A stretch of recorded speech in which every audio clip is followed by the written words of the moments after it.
మంది పైన ఉన్నాం. మనం అందరం 150 మంది ఉన్నాం. 150 మందిలో 10 మంది తీసేస్తే 140 మంది అనుకుందాం. 140 మందికి చదవటం వచ్చు బైబిల్. ఎందుకు చదవము? కారణం ఏంటి? ఇక కారణం ఏంటో మీరే ఆలోచన చేసుకోమని మిమ్మల్ని ప్రతిమాలి మరలా అడిగేది ఏమనగా, ఖచ్చితంగా వచ్చే ఆదివారపు పాఠాలు ఎన్ని రోజులు చదవాలి? వచ్చే ముందు 1 గంట నీళ్లు పోసుకుని చదివితే సరిపోదు కదా. ఆదివారం వచ్చే ముందు 1 గంట ముందు స్నానం చేసేసుకుని చదివితే సరిపోద్దా? చాలదండి. 6 రోజులు చదవాల్సిందే. అలా చదవాలని అందరికీ జ్ఞాపకం చేస్తూ దేవుని వాక్యాన్ని నేను కొద్ది సమయం మీకు ధ్యానం చేస్తాను. అమ్మా వినండి, మనసు పెట్టి వినండి. చదవమన్నప్పుడు బైబిల్ చూడండి. మీరు మీ దృష్టి వాక్యం పైన, మీ హృదయం వాక్యాన్ని నింపుకోవటానికి ఆయత్తపరచమని మిమ్మల్ని అందరినీ కోరుతున్నాను. అపోస్తలుడైన పౌలు గారండి లుస్త్రా అనబడుతున్న పట్టణంలోనికి వెళ్ళారు. ఆ పట్టణం విగ్రహారాధికుల పట్టణం. ఎక్కడికి వెళ్ళారు పౌలు గారు? లుస్త్రా. 2 ఉన్నాయి. లుద్దా, లుస్త్రా 2 ఉన్నాయి. లుద్దా అనేటువంటి పట్టణం ఉంది. లుస్త్రా 13వ అధ్యాయంలో లుద్దా అనే పట్టణం కూడా ఉంది. అపొస్తలుల కార్యములు 13వ అధ్యాయం మీరు ఇంటికి చదువుకుంటే ఎక్కడొద్దులే, ఆ ప్రయత్నం ఎక్కడొద్దు కదా. ఆ ప్రయత్నం ఎక్కడ చేయొద్దు, ఇంటికెళ్ళి చూడండి. 13వ అధ్యాయంలో లుద్దా అనబడుతున్న పట్టణం ఉంది. 14వ అధ్యాయంలో లుస్త్రా అనబడుతున్న పట్టణం ఉంది. పిల్లలాగా లుస్త్రా అనబడుతున్న పట్టణం బహు విగ్రహారాధన కలిగిన పట్టణం. ఆ పట్టణంలోనికి పౌలు, బర్నబా ఇద్దరు కూడా వెళ్ళారు. వెళ్ళినప్పుడు పౌలు గారు సువార్త ప్రకటిస్తున్నారు లుస్త్రా అనబడుతున్న పట్టణంలో. లుస్త్రా అనబడుతున్న పట్టణంలో పౌలు గారు సువార్త ప్రకటిస్తున్నప్పుడు అక్కడ ఆ సువార్త వినేటువంటి వారు కూర్చుండి వినేటువంటి వారిలో బలహీనమైన పాదాలు కలిగిన ఒక వ్యక్తి ఉన్నాడు. ఏ పాదాలు? అమ్మా వాక్యం వినండిరా, వినండి నాన్న. చూడండి, పౌలు గారు సువార్త ప్రకటిస్తున్నారు. ఆయన సువార్త ప్రకటిస్తున్నప్పుడు క్రింద కూర్చున్న వారిలో, సువార్త వింటున్న వారిలో బలహీనమైన పాదములు కలిగిన ఒక వ్యక్తి ఉన్నాడు. ఆ వ్యక్తి సువార్త ప్రకటిస్తుంటే సువార్త యందు లక్ష్యం ఉంచాడు. సువార్తని హృదయంలోనికి నింపుకుంటూ ఉన్నాడు. అతని ఆసక్తి ఎలా ఉందంటే దేవుని వాక్యం చెబుతున్న కొలది దేవుని వాక్యాన్ని హృదయంలో నింపుకుంటూ ఉన్నాడు. ఇప్పుడు చెప్పండి, హృదయం నిండా ఏమి నింపుకుంటున్నాడు? ఒక బస్తాలో, ఒక గోతంలో ధాన్యము కూర్చినట్లుగా అతని హృదయంలో వాక్యాన్ని కూర్చుకుంటున్నాడు. అలా ఆసక్తితో వాక్యాన్ని వింటుంటే అతని ఆసక్తి చూచి అతని పరిశీలించాడు పౌలు గారు. పరిశీలిస్తే అతనికి ఏముంది? బలహీనమైన పాదములు ఉన్నాయి. ఎప్పటి నుంచో నడవలేడు, కూర్చోలేడు, ఏమీ చేయలేడు. అలాంటి వ్యక్తి అక్కడ కనబడగానే అతని ఆసక్తి చూచి దేవుని పిల్లగా అతనిని పౌలు గారు బాగుపరిచారు. యేసుక్రీస్తు నామములో ఆ బలహీన పాదాలు కలిగిన ఆ యవనస్తునికి దేవుని పిల్లగా స్వస్థత ప్రకటించాడు. అతని చీలమండలములు శక్తి పొంది అక్కడే జనసమూహం ఎదుట లేచి ఆ సమూహం ఎదుట గంతులు వేయటం ప్రారంభించాడు. ఇది లుస్త్రా ప్రజలు గమనించారు. ఏ ప్రజలు? ఎక్కడ వాక్యం చెబుతుంది? లుస్త్రాలోనే. ఇప్పుడు లుస్త్రా ప్రజలు ఆ విషయాన్ని చూచి వెంటనే దేవుడే మన మధ్యకు వచ్చారని పూలదండలు తీసుకొచ్చారు. పూలదండలు తెచ్చారు, ఎద్దులను తెచ్చారు. ఎద్దులు ఎందుకు, పూలదండలు ఎందుకు? పూలదండలేమో పౌలు బర్నబా మెడలలో వేయటానికి, ఎద్దులు ఎందుకంటే బలులు అర్పించడానికి. దాని అర్థం ఏంటంటే పౌలు గారు బర్నబాను ఇద్దరు దేవుళ్ళుగా లెక్కించారు లుస్త్రా ప్రజలు. పౌలుని బర్నబాని ఆ లుస్త్రా ప్రజలు ఎలా భావించారంటే, దేవుని పిల్లలు ఎలా భావించారు? దేవుళ్ళుగా భావించారు. పైపెచ్చు పౌలు పేరేమో హెర్మే అని పెట్టారు. పౌలు గారి పేరేంటి? హెర్మే అని పెట్టారు. దేవుని పిల్లగా బర్నబా పేరు ద్యుపతి అని పేరు పెట్టారు. ఇద్దరికి పేరు మార్చారు. అంటే వాళ్ళ లుకోనియా భాష, లుస్త్రా ప్రజలది లుకోనియా భాష. లుకోనియా భాషలో హెర్మే ద్యుపతి అంటే దేవుళ్ళు అని అర్థం. వాళ్ళిద్దరికి ఏం పేరు పెట్టారు అంటే, ఇప్పుడు పౌలు బర్నబా ఎవరు? దేవుళ్ళేనా? మరి మీరెవరు? పోనీ మననెవరు అని అడిగా. నువ్వెవరు నీకు తెలీదా? వాళ్ళు ఎవరన్నట్టు బల్లివా, కాకివా, రెడ్డవా? అది కాదు. నువ్వెవరివి? మనిషి అని చెప్పడానికి నీ మీద నీకే డౌట్ అయితే ఏం చెప్పగలను చెప్పు? నేను మనిషిని అని చెప్పడానికి ఎందుకంత బాధ? దేవుని పిల్లలారా, వారు కూడా ఇదే అన్నారు. అయ్యలాగా మేము నీ వంటి స్వభావము కలిగిన నరులమే, మేము దేవతలము కాదు అని చెప్పారు. అంటే దేవుని పిల్లరా, ఆ మాట చెప్పినప్పుడు పౌలు గారు ఆ ప్రజలలో ఉన్న ఒక గొప్ప ఆసక్తిని కనిపెట్టారు. ఇది వినాలి మీరు, ఇది వినాలి. అక్కడ ఏం జరిగిందో, ఏం జరుగుతుందో, దేవుడు ఏ కార్యం చేశాడో అది మీరు జాగ్రత్తగా గమనించాలి. కథ వినటం కాదు, కథలో ఉన్న నీతి వినాలి. అక్కడ ఏం జరిగిందంటే, దేవుని పిల్లరా, ఆ పౌలు బర్నబాలు వారికి దండలు వేయకుండా, బలులు అర్పించకుండా ఆపటం చాలా ప్రయాసంతో కూడింది అయిపోయింది.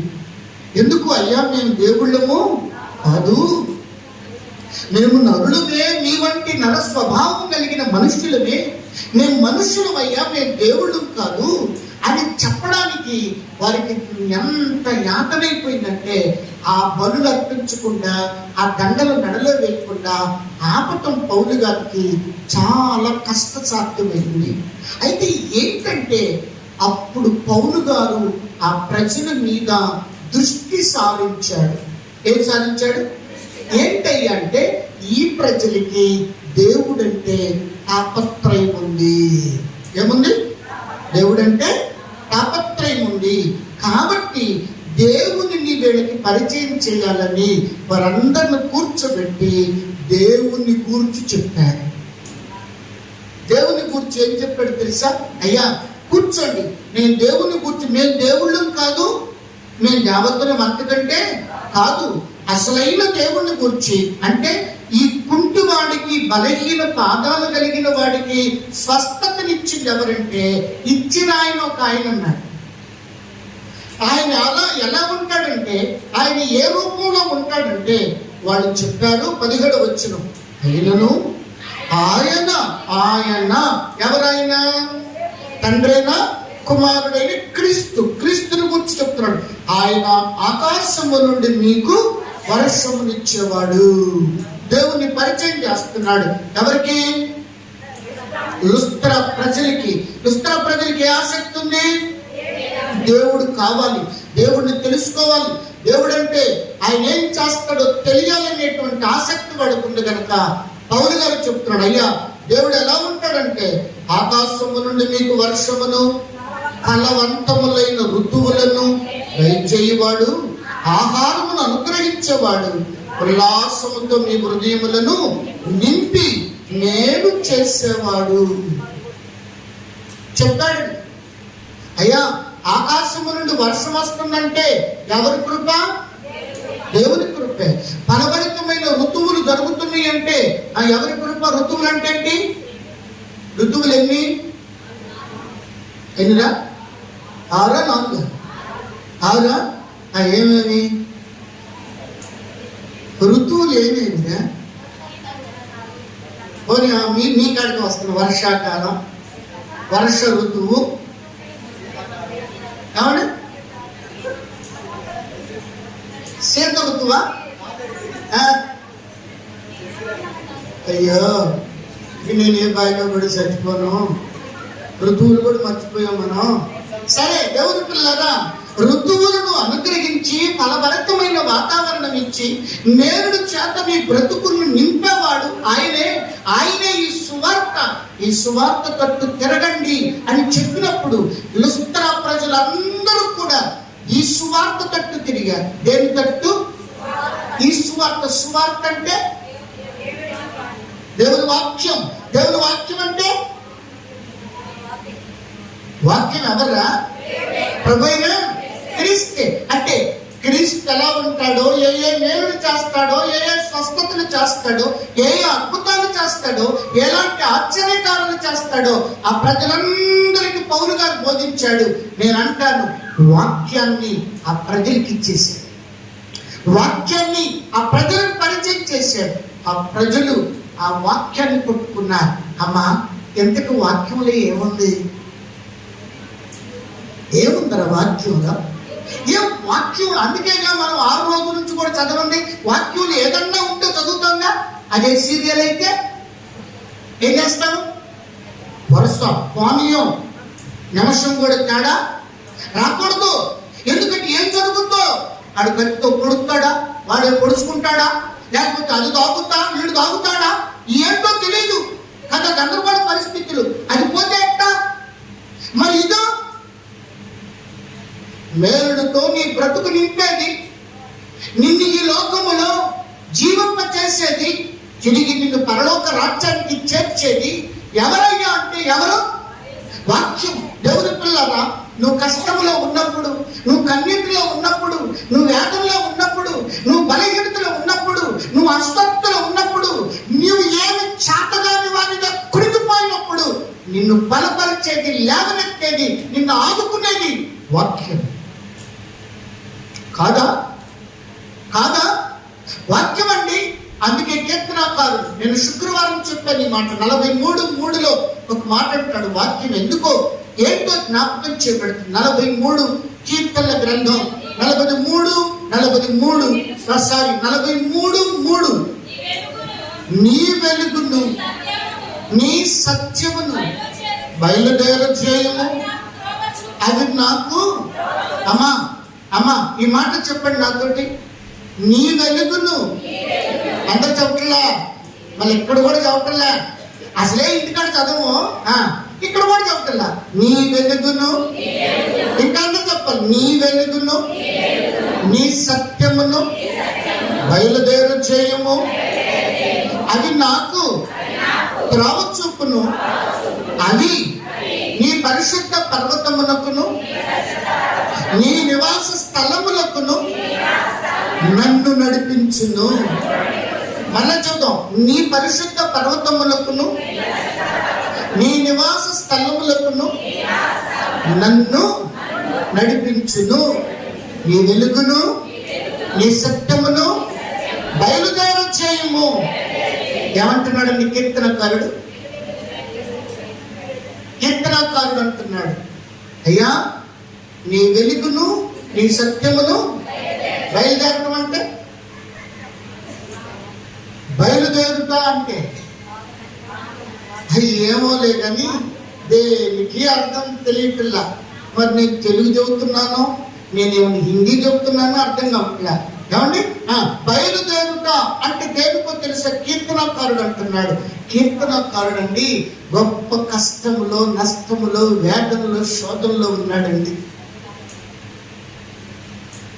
మంచి ఇరుకులో ఉన్నాడండి. ఎక్కడున్నాడు కీర్తనకారుడు? ఎక్కడున్నాడు? ఇరుకులో ఉన్నాడండి. దేవుని పిల్లరా, ఇరుకులో ఉన్నటువంటి ఇరుకులో, యాతనలో, లేవలేని స్థితిలో, చాతగాని పరిస్థితుల్లో ఉన్నటువంటి భక్తుడు అంటున్నాడు, అయ్యా నా ఇరుకులో నుండి విశాలతలోనికి నడిపించటానికి, నా చాతగాని తనాన్ని నేను లేచి చాతయ్యేవాడిగా తిరగటానికి, నా ఇబ్బందుల నుండి నేను విడుదల పొందటానికి ఎవరు కావాలంటే నీ వెలుగు, నీ సత్యము కావాలి. వాటిని ఏమంటున్నాడు ఇప్పుడు చెప్పండి, ఏమంటున్నాడు? బయలుదేర చేయము అంటున్నాడు. దేవుని పిల్లారా, వెలుగంటే ఎవరు? సత్యం అంటే ఎవరు? వెలుగు ఇచ్చి పాయింట్.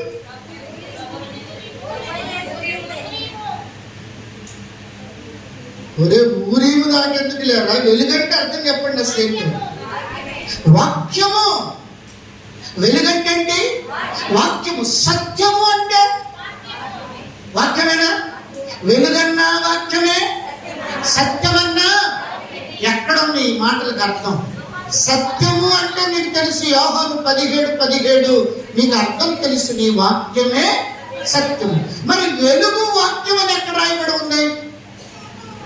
వెలుగు ఈజ్ ఈక్వల్ టు వాక్యం. నిన్న చెప్పాను, ఎవరో రెఫరెన్స్ చెప్పారు నాకు. నోట కాదు,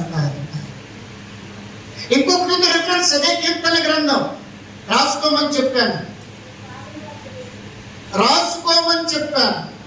నిన్న రాసుకున్నారు ఎవరో చెబితే. Yes, very good. 91 సంకీర్తన 7వ వచనము ఏంటి? నీ వాక్యము అమ్మా అది కాదురా. ఎస్, నీ వాక్యము వెల్లడగు తోడనే వెలుగు కలిగెను. ఎంతది 119. వెరీ గుడ్, ఇందా చెప్పావు కదా, వెరీ గుడ్. 119:30. నీ వాక్యము వెళ్ళగగుట తోడనే ఏం కలిగింది అంటే వాక్యం ఏమై ఉంది? వెలుగై ఉంది. అంటే ఇప్పుడు ఏమరమ్మంటున్నాడు భక్తుడు? శ్రమలలో ఉన్నాడు, ఇరుకుల్లో ఉన్నాడు, ఇబ్బందుల్లో ఉన్నాడు, శోధనలో ఉన్నాడు, భయంకరమైనటువంటి స్థితిలో ఉన్నాడు, లేవలేకపోతున్నాడు. ఎవరినొచ్చి లేపమంటున్నాడు? అయ్యా, నీ వెలుగును నీ సత్యమును బయలుదేర చేయము. ఎక్కడున్నారు వాళ్ళు బయలుదేరటానికి? నా దగ్గర లేదయ్యా. నా దగ్గర ఉంటే నేను ఇరుకులో ఉండనయ్యా, నేను ఇబ్బందులో ఉండనయ్యా. అయ్యా, కాబట్టి ఏం చేయాలి? ఏం చేయాలి?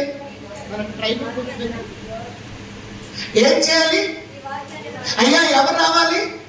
నీ వాక్యము, నీ వెలుగు, నీ సత్యము బయలుదేర చేయనిమ్ము. అవేం చెప్తే నాకు త్రోవ. ఇరుకులో విశాలత కలుగ చేసినావు, ఎన్నెన్నో మేళ్లతో నన్ను నింపినావు.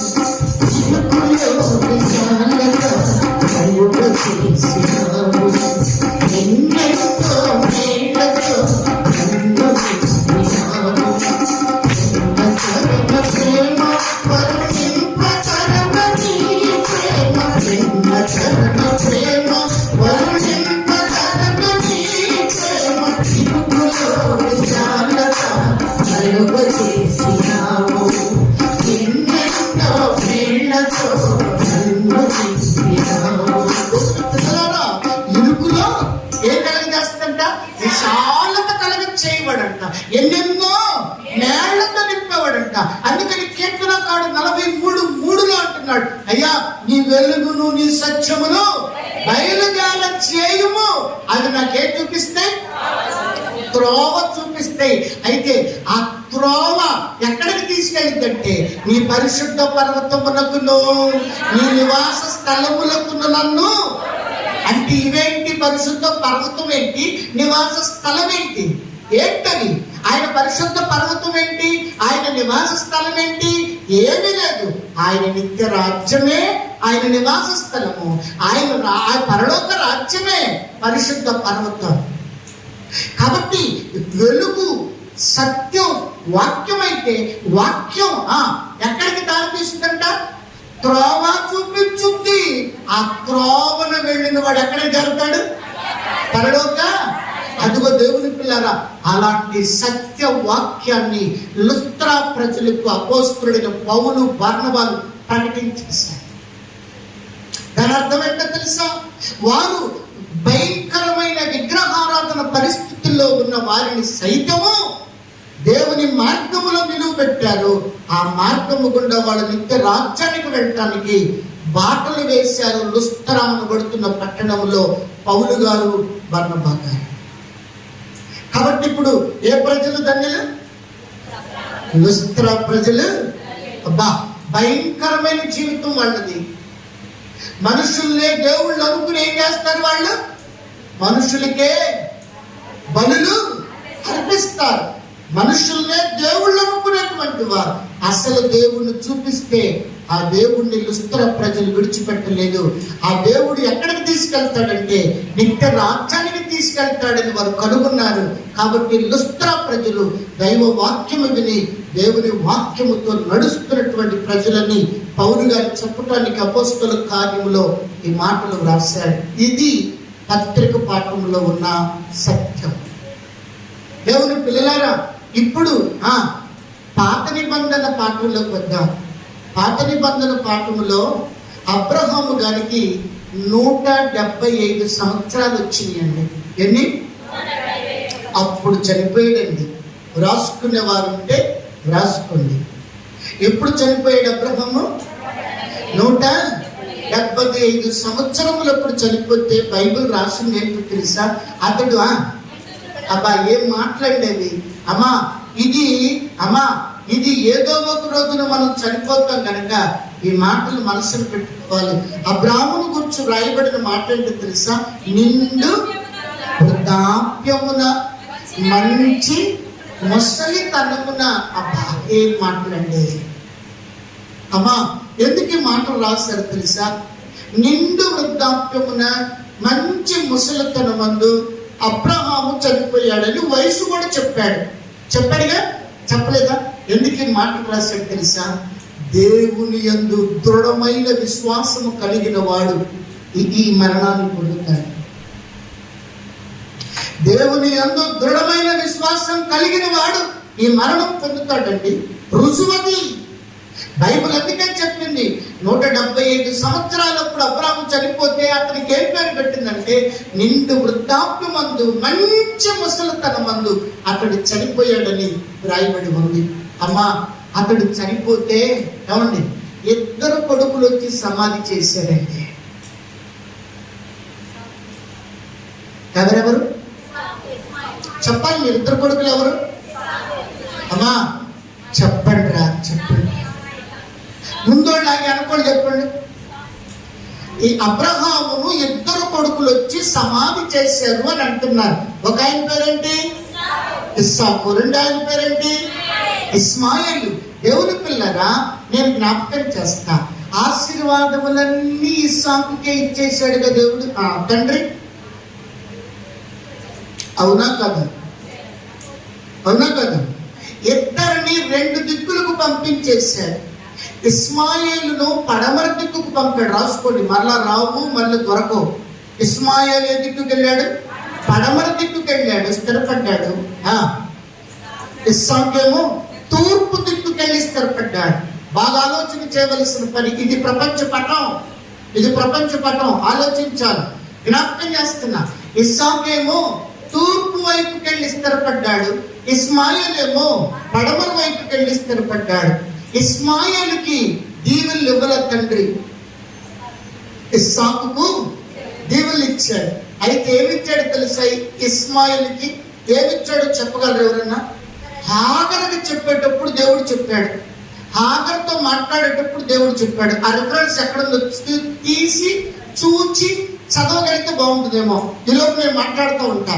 దేవుని పిల్లలు జ్ఞాపకం చేసుకుందాం. 17 ఏంటది? ఇస్మాయేలును గూర్చి తీసుకున్నారు రెఫరెన్స్.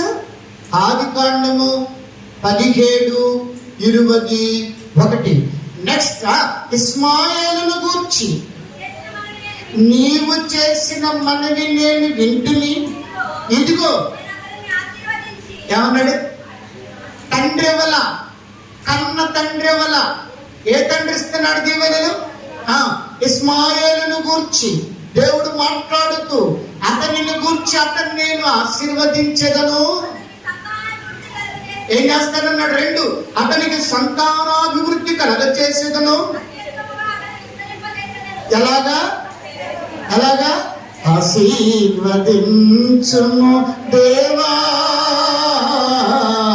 ఆదరణ నీవే ప్రభువా. ఆశీర్వదించుము దేవా,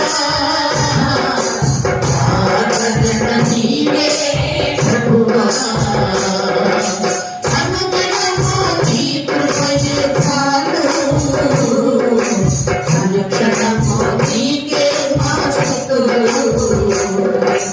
అనుదినము నీ కృపయే చాలు, అనుక్షణము నీకే మా స్తుతులు.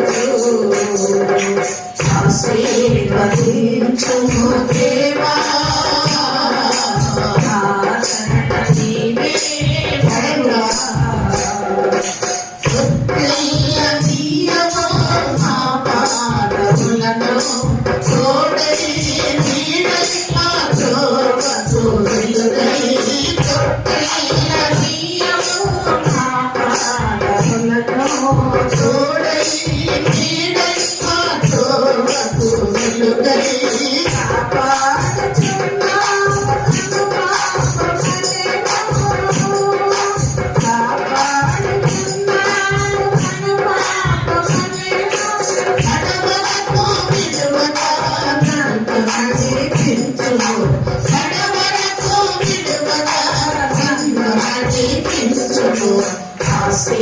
ఆశీర్వదించుము దేవా,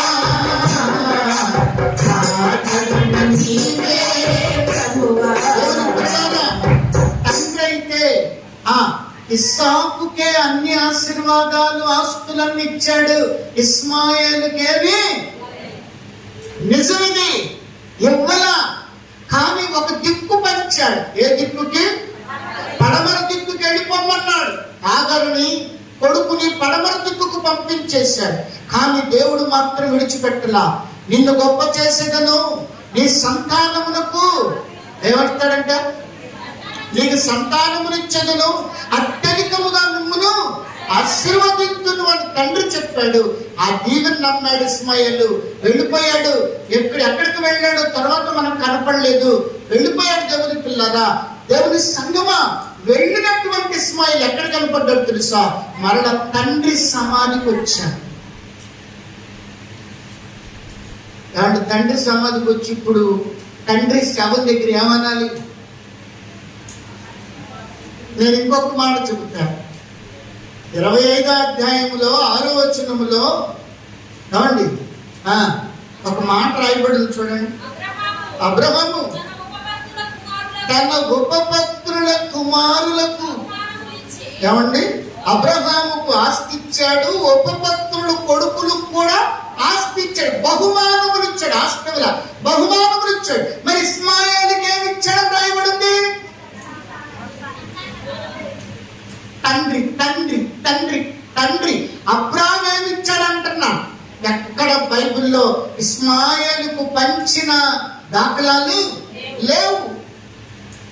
కనీసం ఉపపత్రులు కొడుకులకు కూడా బహుమానాలు ఇచ్చి పంపించేశాడు కదా. ఒక్క ఉపపత్ని పేరు చెప్పండి. అబ్రహాం ఉపపత్ని పేరు. ఎస్, వెరీ గుడ్ అమ్మా.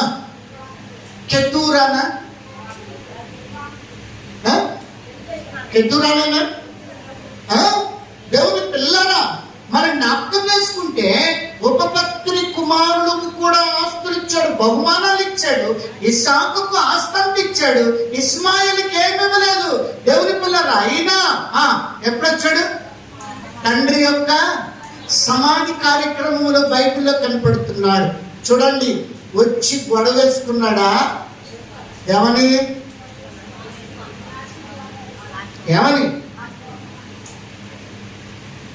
నా తండ్రి బ్రతుకుండగా ఏమి ఇవ్వలేదు, ఇదంతా నా తండ్రిదే, ఇందులో కూడా నాకు భాగం ఉందని ఏమన్నా గొడవ పెట్టుకున్నాడా? లేదండి. రెండవది, ఇదిగో నేను వెళ్ళిపోయాను పడమర దిక్కుకి. పడమర దిక్కుకి వెళ్తే ఇప్పుడు అరబ్ కంట్రీస్ అన్ని, ముస్లిం దేశాలన్నీ ఎవరి సంతానం? మరి నేను పడమర దిక్కుకు మా నాన్న తీసుకెళ్ళి, నాకు కూడా హక్కు ఉంది మా నాన్న మీద, మా నాన్న పడమర దిక్కుకి తీసుకెళ్ళి సమాధి చేసుకుంటాను అన్నాడా? ఏమని రాయబడిందో తెలుసా అక్కడ? ఇస్సాకు కోరుకున్న స్థలములోనే తండ్రిని పాతి పెట్టడానికి ఇద్దరు కొడుకులు సమ్మతి పడ్డారు. ఇద్దరు కొడుకులు సమ్మతి పడ్డారండి. అమ్మా, ఇస్మాయిలు దేన్ని చూశాడు తెలుసా? ఇస్సాకు దేవుణ్ణి వెంబడించటం ఇస్మాయిలు గమనించాడు. పడమర దిక్కుకు తీసుకెళ్లి నన్ను ఆశీర్వదించిన దేవుణ్ణి నిండు మనసుతో మా తమ్ముడైనటువంటి ఇస్సాకు అనుసరించి నడుచుచున్నాడు కనుక ఎదురు చెప్పాడా? ఎదురు చెప్పలా. ఎక్కడ ఇస్సాకు కోరుకున్నాడో తండ్రిని పాతి పెట్టడానికి, అక్కడే కోరుకుని అక్కడే సమాధి చేయటానికి నిర్ణయించుకున్నాడు. సమాధి చేసిన వాడు పేచీ పెట్టల, దిన కార్యక్రమాలకి పేచీలు పెట్టల, దేనికి పేచీ లేవు. తిరిగి తన దేశానికి తాను వెళ్ళిపోయినట్లుగా పరిశుద్ధ గ్రంథం, అక్కడ ఇద్దరు అన్నదమ్ముల యొక్క ఐక్యతను గురించి పరిశుద్ధ గ్రంథం చెప్పింది. ఇది ఎందుకో తెలుసా దేవుని పిల్లరా? ఎందుకు ఇలా అయిందో తెలుసా? ఎందుకు ఇంత ఐక్యత వచ్చిందో తెలుసా? నిండు మనస్సుతో అబ్రహాము దేవుని అనుసరించి నడిచేవాడు, అతని కొడుకు కూడా తండ్రి మార్గంలో ఇస్సాకు నడిచేవాడు కనుక ఆ నడకను చూచాడు ఇస్మాయిలు. ఏం మాట్లాడలేదు, ఆ తమ్ముడితో సమాధాన పడ్డాడు, ఆ కార్యక్రమం చూసుకున్నాడు, వెళ్ళిపోయినట్లుగా పరిశుద్ధ గ్రంథం మనకి జ్ఞాపకం చేస్తా ఉంది. ఇది ఏమి నేర్పుతుందో తెలుసా? ఆ వాక్యము సహవాసాన్ని, ప్రేమని, సంతోషమును, లేకపోతే ఓర్పును నేర్పుతుంది. అసూయైన, మరొకటైన, ద్వేషమైన నేర్పదు వాక్యం. అలాంటి స్థితి ఎంత శత్రువులైనా కలపగలిగింది, ఎంత శత్రువులైనా ఒకే మార్గములో నడపగలిగింది. ఏంటది? వాక్యం. వాక్యం అండి. అక్కడ లుస్త్రా ప్రజలకు ఏమిచ్చాడు? వాక్యమే ఇచ్చాడు. ఇక్కడ ఇస్సాకు ఇంట్లో ఏమిచ్చాడు? లేకపోతే ఇద్దరు అన్నదమ్ములు కుస్తీలు పట్టాల్సిందే శవం దగ్గర. పట్టాలా వద్దా? మనమైతే పెద్దోళ్ళందరూ వచ్చిందాకా, తీర్పు చెప్పిందాకా ఆ శవాన్ని కదిలిస్తామండి. నేర్పుతున్న పాఠం దేవుని పిల్లలు. దేవుని వాక్యం అంత చక్కని జ్ఞానాన్ని నేర్పిస్తుంది. 3 పాత నిబంధన పాఠం ముగించబడింది. ఒక్కొక్క పాఠంలో ఒక్కొక్క నీతి ఉంది. జ్ఞాపకం చేస్తా ఉన్నాను. 3వ పాఠాన్ని జ్ఞాపకం చేస్తాను. 3వ పాఠం, యేసు ప్రభు వారు తన త్రోవన ఆయన వెళ్తా ఉన్నాడు. వినండి అయ్యా, వచ్చిందా నీరసం? వచ్చిందా? దేనికి నీరసం రాదు. ఏడుకొస్తే మాత్రం నీరసం వచ్చింది. ఓకే, మంచోడి, మీకు నీరసం రాదులే, నాకు తెలుసుగా. జ్ఞాపకం చేస్తాను దేవుని పిల్లరా, యేసు ప్రభు వారు తన మార్గాన్ని తను వెళ్తుంటే ఒక యవనస్తుడు పరిగెత్తుకుంటూ వచ్చాడండి. ఆ యవనస్తుడిని సువార్తలు చెప్పుని ఒక అధికారి, ఒక ఉద్యోగి అని వ్రాసి ఉన్నాయి. అతడు అధికారి, యవనస్తుడు, ఉద్యోగి, ఇన్ని గొప్ప పదవులు కలిగిన, అధికారం కలిగిన వ్యక్తి పరిగెత్తుకుంటే యేసు ప్రభు దగ్గరికి వచ్చి అన్నాడు, అయ్యా నాకు నిత్య జీవం కావాలి ఇమ్మని అడిగాడు. ఏం కావాలంట? ఇప్పుడు చెప్పండి, నిత్య జీవానికి వెళ్ళాలంటే ఏం చేయాలని నేను చెప్పాను. ఏం కావాలి? నిత్య జీవం కావాలి. నిత్య జీవానికి వెళ్ళాలంటే ఏం కావాలి? వెలుగు, సత్యము అంటే ఎవరు? వాక్యమే. ఎవరు కావాలి? ఇప్పుడు నిత్య జీవానికి వెళ్ళాలంటే ఎవరు కావాలి? వాక్యాన్ని చెప్పున్నాను, వాక్యాన్ని అనుసరించాలి, వాక్యాన్ని అవలంబించాలి. వాక్యమే నువ్వుగా మారాలి. నువ్వే వాక్యం, వాక్యమే నువ్వుగా మారిపోవాలి. అప్పుడే నిత్య జీవం నీ వశం అవుతుంది. ఒక యవనస్తుడు వచ్చి నిత్య జీవం కావాలి అని అడిగాడు. కావాలి అని అంటే యేసయ్య అన్నాడు, ఇప్పుడు చెప్పండి. కాదండి అయ్యా, నాకు నిత్య జీవం కావాలి, ఏం చేయమంటారు అని అడిగాడా? అడిగితే యేసయ్యమన్నాడు. అందుకు ఆయన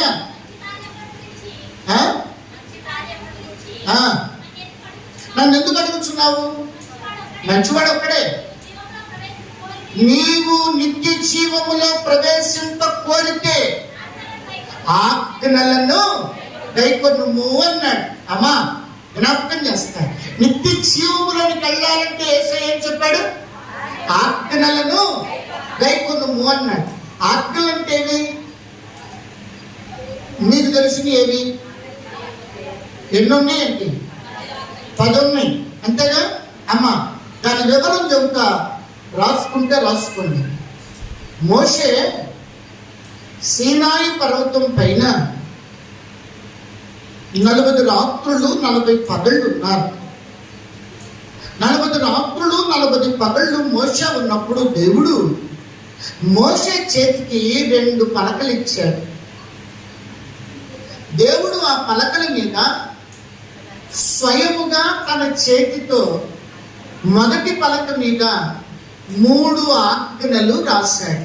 రాసుకోండి, 2 పలకలు అని పెట్టుకుని మొదటి పలక మీద దేవుడు 3 ఆజ్ఞలు రాశాడు. ఆ 2వ పలక మీద 7 ఆజ్ఞలు రాశాడు. ఈ వివరం ఎప్పుడు మర్చిపోకూడదు. మళ్ళా 2 పలకలు కదా, 2 పలకల్లో మొదటి పలక మీద ఎన్ని ఆజ్ఞలు రాశాడు దేవుడు? దేంతో? తన సొంత వ్రేలితో, తన వ్రేలితోనే రాశాడు. తన వ్రేలితో మొదటి పలక మీద 3 ఆజ్ఞలు రాశాడు. 2వ పలక మీద 7 ఆజ్ఞలు రాశాడు. ఏంటి 3? ఏంటి 7? 7, 3 కలిపితే 10 కదా. 10 ఎక్కడున్నాయి? ఒకే చోట ఉన్నాయా? 2 పలకల మీద ఉన్నాయా? 2 పలకల మీద ఉన్నాయి. మొదటి పలకలు ఎన్ని ఉన్నాయి? 3. ఆ 3 ఏంటంటే మానవుడు దేవుని పట్ల నెరవేర్చవలసిన విధులు. రాసుకుంటున్నారు ఎవరన్నా? రాసుకునే వారికి రాసుకోండి. మానవుడు మొదటి పలక మీద ఎన్ని ఆజ్ఞలు ఉన్నాయి? ఎన్నండి? 3 ఆజ్ఞలు ఏంటి? మానవుడు దేవుని పట్ల నెరవేర్చవలసిన విధులు. విధి అంటే ఆజ్ఞ. కాబట్టి మొదటి పలకలు 3 ఆజ్ఞలు దేన్ని సూచిస్తున్నాయి? మానవుడు దేవుని పట్ల నెరవేర్చవలసిన విధులు. 7 ఉన్నాయే, 7. ఆ 7 ఏంటంటే మానవుడు తన సాటి మానవుని పట్ల ఆచరించవలసిన విధులు. 2 చెప్పాను మీకు. 2 పలకలు, మొదటి పలక మీద 3 ఆజ్ఞలు. 3 ఆజ్ఞలు ఏమి? దాని అర్థం ఏంటి? మానవుడు దేవుని పట్ల నెరవేర్చవలసిన విధులు కదా. 2వ పలక మీద ఉన్నాయి? 7 ఉన్నాయి. 7 ఏంటి? మానవుడు సాటి మానవుని పట్ల ఆచరించవలసిన విధులు. 3 ఆజ్ఞలు ఏంటి? మొదటి 3 దేవుని పట్ల నెరవేర్చవలసిన విధులు. మానవుడు దేవుని పట్ల మొదటి 3 ఏంటి? మొదటి 3 మొదటిది నీ దేవుడైన యెహోవాను నేనే. 2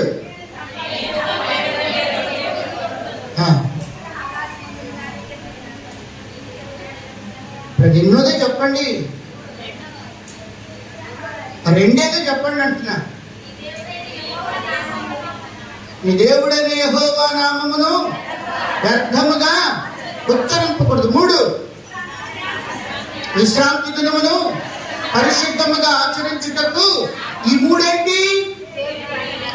3 మానవుడు దేవుని పట్ల నెరవేర్చాలి. ఏమని? అయ్యా నువ్వు తప్ప వేరొక దేవుడు నాకు లేడు. 2వది నీ నామమును వ్యర్థముగా నేను ఉచ్చరించను. 3 విశ్రాంతి దినమును పరిశుద్ధంగా ఆచరించను అంటున్నా కదా. ఎప్పుడెప్పుడు? మనకు తీరినప్పుడే. మనకు తీరకపోతే వదిలేస్తాం.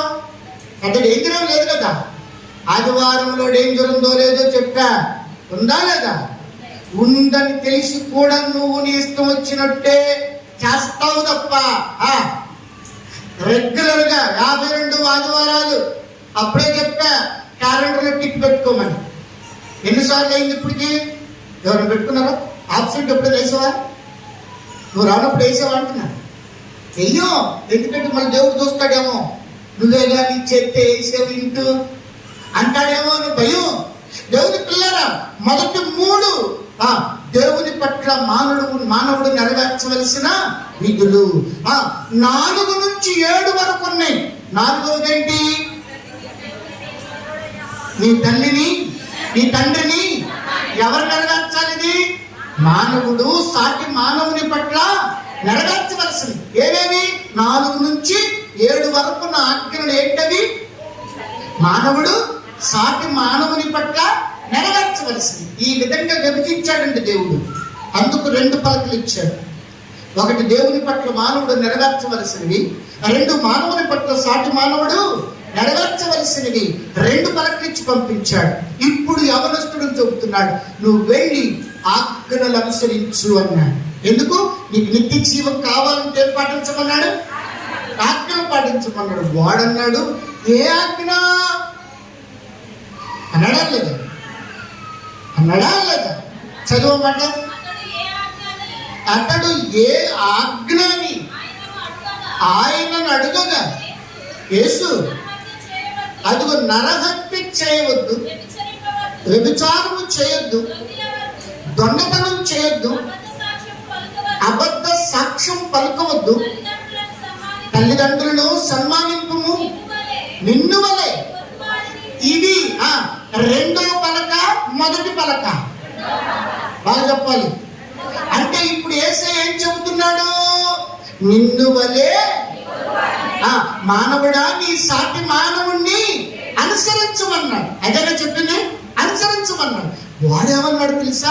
ఇవన్నీ ఎప్పటి నుంచి అంట? మళ్ళీ చెప్పాలి. ఎప్పటి నుంచి? బాల్యమా చిన్నతనమా? 2 చెప్పు. బాల్యమా చిన్నతనం?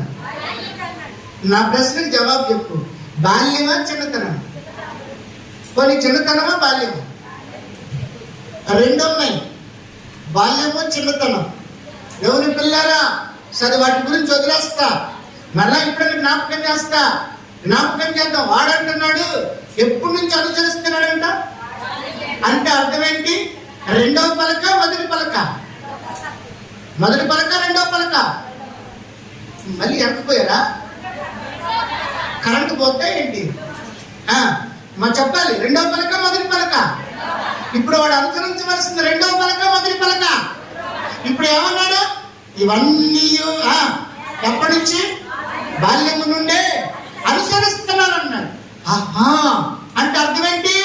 అయ్యా నేనేం చేస్తున్నానో తెలుసా? మొదటి నుంచి 2వ పలక అనుసరిస్తున్నా. 2వ పలకనగా మానవుడినైన నేను సాటి మానవుణ్ణి ప్రేమిస్తున్నా. అంతేగా? 2వ పలక అంతేగా? మానవుడు మానవుని పట్ల జరిగించవలసిన విధులు కదా 2వ పలక, అంతే కదా?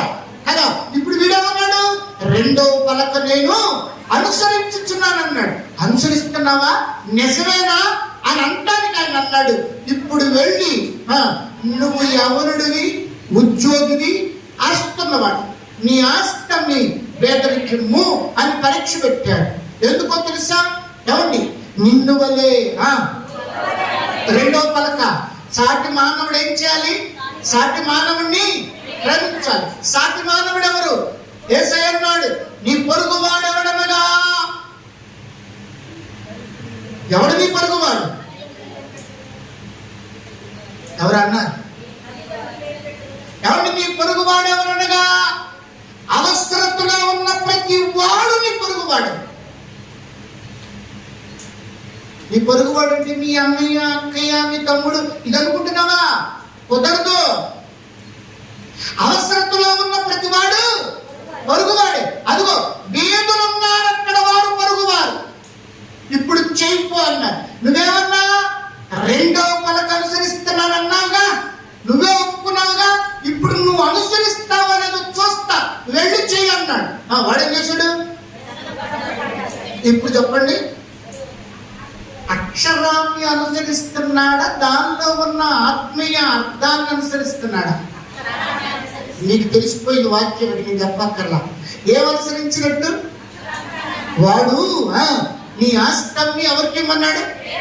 పరీక్ష పెట్టాడు తండ్రి. ఆస్తి అమ్మమని చెప్పడండి ఎప్పుడు. యేసయ్య ఎప్పుడు విధికి విరుద్ధమని ఎప్పుడు చెప్పడు. టెస్ట్ పెట్టాడంటే నువ్వు పొరుగువాడు అనుసరిస్తున్నాడు అన్నావుగా. పొరుగువాడవుడు పేదవాడు, అవసరతలో ఉన్నవాడు, దిక్కుమాలినవాడు, లాజరు వంటి వాడు, పొరుగువాడు ఉన్నారు. దేశంలో రాష్ట్రంలో నీ ప్రక్క పొరుగువారు ఎప్పుడు ఉంటారు? ఉండరా? ఉంటారా లేదా? నీ కంటికి నువ్వు ప్రయాణం వెళ్తున్న బస్ స్టాండ్ లో కనపడతారు, ఎక్కడెక్కడో కనపడతారు. పేదవారు, పొరుగువాడు కనపడతాడు. నువ్వు అనుకుంటావు పొరుగువాడు అంటే నువ్వెవరు అనుకుంటున్నా? నువ్వెవరు అనుకుంటావు నాకు తెలీదు. దేవుని పిల్లల పొరుగువారు వారు. ఇప్పుడు ఏం చెప్పాడు తెలుసా? నువ్వు రెండో పలకు అనుసరిస్తానన్నావుగా, వెళ్ళు ఇది అమ్మి పేదలకు పంచు అన్నాడు. వాడేం చేశాడు? చదవండి అన్నమాట. అయితే ఆ యవనస్తుడు మిగుల ఆస్తిపరుడు కనుక ఆ మాట విని ఏ పడుచు ఎందుకు వ్యసనం? ఎందుకు వ్యసన పట్టడం అంటే ఒక రకంగా ఏమంటారు? ఏమన్నాలి? ఏంటి నా ఆస్తి అంటాడు. మరి ఏం చెప్పాడు? ఏసీకి నేను అనుసరిస్తున్నాను అన్నాడుగా. ఎప్పుడు నుంచి? బాల్యమా చిన్నతనమా? మళ్ళీ అడిగా. సరే, దాని గురించి వదిలేద్దాం. దేవుని పిల్లల టైం అవుతుంది కనుక జ్ఞాపకం చేస్తా. బాల్యము నుండి అనుసరిస్తున్నాడంట. దేవుని పిల్లలు నరాల్లో వాటిని జీర్ణించుకున్నాడు. ఇంకా చెప్పాలంటే కాస్తంత లోతు ఎట్ని రెండో పలకంతా ఎక్కడి నుంచి ఉందంట? అసలు నా రక్తంలోనే ఉంది. బాల్యము నుండి అంటే, బాల్యం అంటే దేవుని పిల్లరా తల్లి గర్భము నుండి వచ్చింది మొదలుకుని, రక్తం పంచుకుని వచ్చింది మొదలుకుని, చిన్నతనం వేరు, బాల్యం వేరు. దేవుని పిల్లలకు జ్ఞాపకం చేసుకుందాం. అంటే అర్థం ఏంటి తెలుసా? రెండో పలక పాటించడం ఎప్పటి నుంచి ఉందంటే ఆడదంట తన బ్లడ్ లోనే ఉంది. తన బ్లడ్ లో ఉందని చెప్పాడు. సరే, బ్లడ్ లో ఉందో అది అక్షరం చూడటానికి ఏం చేశాడు? చిన్న టెస్ట్. నీకు కూడా ఉంటాయి టెస్ట్లు, నీకు కూడా ఉంటాయి పరీక్షలు. ఉండవా? ఉంటాయి. ఉండవు అని అన్నవాళ్ళు చేతులెత్తండి. పోనీ ఉంటాయి అన్నవాళ్ళు చేతులెత్తండి. చూస్తున్నాడమ్మా చెల్లి, చూస్తున్నాడమ్మా. ఎవరికి రాదా పాట? వచ్చుదా రాదా? వచ్చు, భయం కదా. చూస్తున్నాడమ్మా చెల్లి, చూస్తున్నాడమ్మా, నువ్వు చేసే పనులన్నీ చూస్తున్నాడమ్మా. అడుగుతాడమ్మా, నువ్వు చేసే పనులన్నీ అడుగుతాడమ్మా. చూస్తున్నాడమ్మా చెల్లి, నీవు చేసే పనులన్నీ చూస్తున్నాడమ్మా. అడుగుతాడమ్మా, నీవు చేసే పనులన్నీ అడుగుతాడమ్మా. ఒక జనం ఉంది, లెక్కప్ప చెప్పవలసిన జనం. ఈ లోకంలో నువ్వేమనుకుంటావు? యవనస్తులాగా ఫీల్ అయిపోతా ఉంటావు కదా. ఏమని? అసలు నా నరంలోనే ఉంది క్రైస్తవత్వం, నా రక్తంలోనే ఉంది దైవత్వం. అసలు నేనంటే ఏంటో తెలుసా? నేను పాడితే దేవాలయం ఎవరుండరు? ఉంటారా? ఉంటారంటున్నావు, ఉండరంటున్నావు. పిల్లలారా జాగ్రత్త. యవనస్తుని పోలి ఉన్నావేమో, జాగ్రత్త. పోలి ఉంటే పరీక్ష లెక్కడిగే దినం ఒక దినం ఉందని గుర్తు పెట్టుకో. ఉందా లేదో దైవ గ్రంథం చెప్తుంది. అతడు వ్యసన పడుచు వెళ్ళిపోయాడంటే అర్థం ఏంటి తెలుసా? ఏసి ఏమన్నాడు తెలుసా? బేదల కన్ని నువ్వు నన్ను ఎవరు పోగొట్టుకున్నాడు? అసలైన సిసలైన తండ్రిని పోగొట్టుకున్నాడు కదా. తండ్రిని పోగొట్టుకున్నాడు. ఇది అక్షరార్థమా, ఆత్మీయ అర్థమా? అక్షరాన్ని పాలవుతున్నాడు తప్ప ఆత్మీయ సారాన్ని. ఇప్పుడు నువ్వు చెప్పు, నువ్వు యవనస్తుడివా, చిన్నతనంలో ఉన్నవాడివా? చిన్నతనం అంటే చెప్పలేదు అయ్యా. నువ్వు యవనస్తుడివా, బాల్యప్రాయంలో ఉన్నవాడివా? ఎప్పుడు అనుసరిస్తున్నా? బాల్యము నుండి. దేవుని పిల్లలారా జాగ్రత్త. పోగొట్టుకోవద్దు.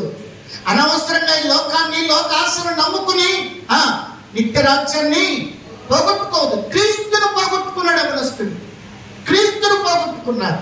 బైబిల్ గ్రంథములు ఇచ్చిన అవకాశాన్ని చేజార్చుకున్న వాళ్ళు మొట్టమొదటి వాడు యవనస్తుడే. నువ్వు రా నన్ను వెంబడించంటే వెంబడించకుండా దేవుని పోగొట్టుకున్నవాడు యవనస్తుడే. బైబిల్లో ఒక్కడే దేవుని పోగొట్టుకున్నవాడు. దేవుని పిల్లలారా జాగ్రత్త. ఈ 3 పాఠాలలో మొదటి పాఠం, లుస్త్రా ప్రజలు ఏం పొందుకున్నారు? అబ్బా, దాని ద్వారా వాళ్ళు ఎక్కడికి వెళ్తారు? నిత్య రాజ్యానికి వెళ్తారు. పాత నిబంధనలో ఇస్సాకు ఇస్మాయిల్ యొక్క ఐక్యత కనపడుతుంది. ద్వేషము గాని, పగ గాని, అసూయ గాని ఇస్మాయిల్లో లేశమంతా కనపడలేదు. సమాధానం కనపడుతుంది. అది దేని ద్వారా సమకూడుద్ది? కేవలం వాక్యము ద్వారానే కదా సమకూడుతుంది. దేవుని పిల్లారా, 3వ పాఠములో యవనస్తుడు తండ్రినే పోగొట్టుకున్నారు. ఈ 3లో మనం ఎవరు? లుస్త్రా ప్రజలమా, ఇస్మాయిలు ఇస్సాకు లాంటి వారమా, సువార్త పాఠములో ఉన్న యవనస్తులమా, బాల్యమును అనుసరిస్తున్న వారమా? ఎవరమో, ఎలాంటి వారమో జ్ఞాపకం చేసుకుని లుస్త్రా ప్రజలలాగా అన్నదమ్ములైన ఇస్సాకు ఇస్మాయిలు లాగా బ్రతకటానికి ఇష్టపడాలని జ్ఞాపకం చేస్తూ ఈ మాటలు ముగిస్తూ ఉన్నాను. పరిశుద్ధాత్మ దేవుడు ప్రతి మాటలు దీవించి ఆశీర్వదించునుగాక. ఆమేన్. సమస్త జ్ఞానములకు మించిన దేవుని సమాధానము యేసు క్రీస్తు వలన మీ హృదయములకు, మీ తలంపులకు తోడై ఉండి నడిపించునుగాక. ఆమేన్ అని చెప్పండి.